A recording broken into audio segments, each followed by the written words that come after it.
अनि हाल्यो ल पेस्ट हाल्यो ल चलायो ल हजुरहरूलाई नि अब यसै गरी बनाएर खाने मन छ भनेपछि तपाईँलाई घरमा कसरी हुन्छ हेरौँ यो बैगनको तरकारी हो कि अचार हो के भन्ने यसलाई खाने स्टाइल हेरौँ ल है सुरुदेखि नै सँगै बसेर ल पहिला बैगन काट्यो ल यसरी काट्नुपर्ने रहेछ छेउबाट लामो तरिकाले ल सबै तरिकाले यसरी भ्यायो अनि ल मसिनो चिप्स पाराले पातलो तरिकाले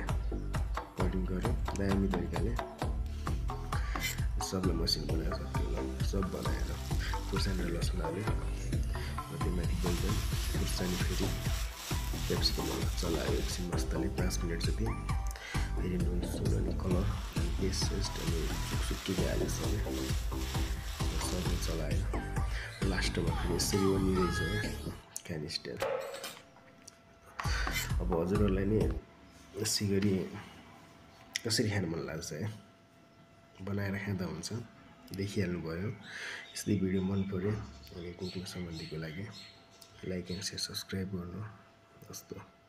फेरि भेटौँला नेक्स्ट भिडियो